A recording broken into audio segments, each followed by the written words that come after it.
भागवत कथा क्या है?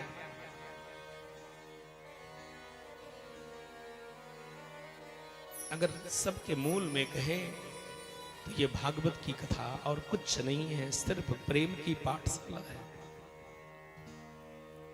उद्धव जैसे महाज्ञानी जो विदेश से पढ़ करके आए, जिनके आचार्य श्री बृहस्पति देव हैं, आप सोचिए कि वो व्यक्ति कितना महत्व का होगा, कितना पढ़ा लिखा होगा, कितना ज्ञान होगा।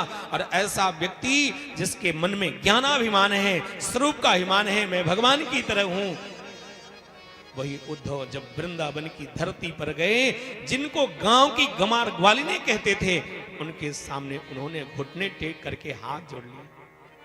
धन्य आप। वंदे नंद ब्रज श्रीराम पादरेणु अभिक्ष्णसः यासां हरिकथोद्गीतम् पुनाति भुवनत्रयम्।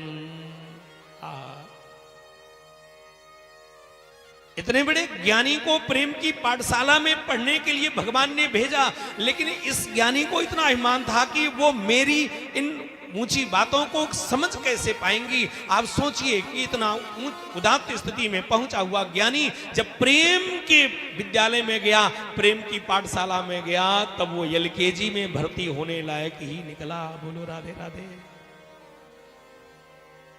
एक में भी नहीं पहुंचे और आगे इंटर और एमए बीए की बात छोड़ो, पीएचडी तो करना मुश्किल है।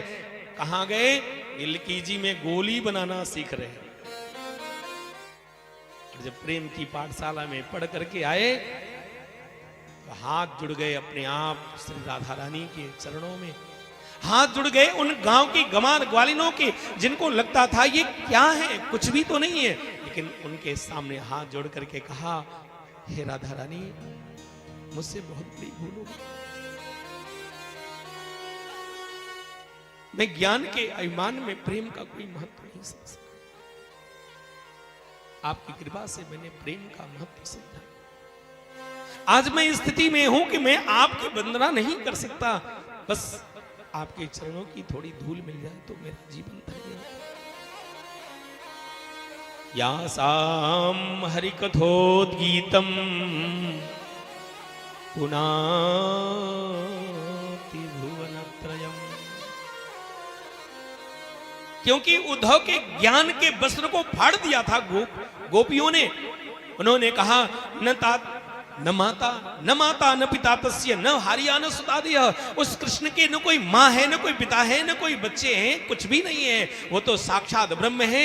गोपियों ने कहा, अच्छा तो तू ज्ञानी बनकर के आया है। हाथ पकड़ करके घसीट के ले गई। अगर वो ब्रह्म है, वो निर्गुण निराकार है, तो मेरी मटकी से माखन कैसे खाया? उसने मेरी मटकी को कैसे तोड़ दिया? उसने मेरे गौओं के बछड़ों को मुक्त कैसे कर दिया?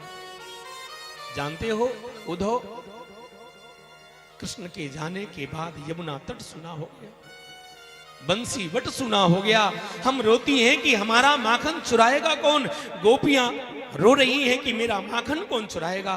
ये गौएं रो रही हैं, मुझे चराएगा कौन? उद्धव, तू कहता है कि मेरा कृष्ण निर्गुण निराकार है, जिसका कोई स्वरूप नहीं है, और अगर उसका स्वरूप नहीं है तो आज हम उसके लिए इतना क्यों रो रहे हैं? क्या है उसमें?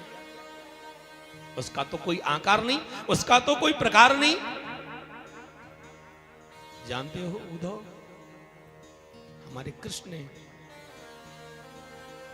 राधा रानी ने कहा, जानते हो मेरे कृष्ण ने वादा किया था कि राधा मैं तुम्हें छोड़ करके नहीं जा सकता। तू मेरी प्राण है, तू मेरी आत्मा है, तो मैं तुम्हें छोड़ करके नहीं जा सकता।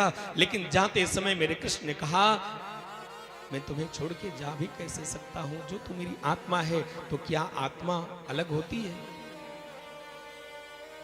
कृष्ण तो मेरा चला गया, बस उसकी यादें बची है। उसके पग की भूमि जहां जहां पड़ी है, ये चरणों की धूली माथे में लगाने के बाद स्पर्श करने पर लगता है जैसे कृष्ण हमारे छाती से लग रहा है, हमारा आलिंगन कर रहा है। उद्धव, तू नहीं जानता, हमारे तन में, मन में, नयन में, हमारे कण कण में हमारे शरीर के रोम रोम में कृष्ण बसा है और तू कहता है कि मेरा कृष्ण निर्गुण है, निराकार है। हम रात में करवट बदलती है उसके लिए। अगर वो निर्गुण है तो फिर हम उसके लिए क्यों रो रही है? वो तो कण कण में है, अणु अणु में है, लेकिन आज मेरी आंखों में उस कृष्ण के लिए आंसू क्यों है? हर घड़ी याद तेरी आए सौतन बन के। प्यारे जानते हो मिट्टी की भी सौत अच्छी नहीं होती है, माताएं जानती हैं। हर घड़ी याद तेरी आए सौतन बन के। अगर वो निर्गुण है, निराकार है, जिसका कोई आकार प्रकार नहीं है, ऐसे कृष्ण के लिए मेरी आंखों में इतने आंसू, इतना उतावलापन क्यों है? उद्धव, अपने ज्ञान के चक्षु को फाड़ दो, अपने प्रेम की आंख को खोलो, तो तुम्हें पता चलेगा कि कृष्ण क्या है। हम उसके बिना नहीं रह सकते। कृष्ण ही हमारा सर्वस्व है।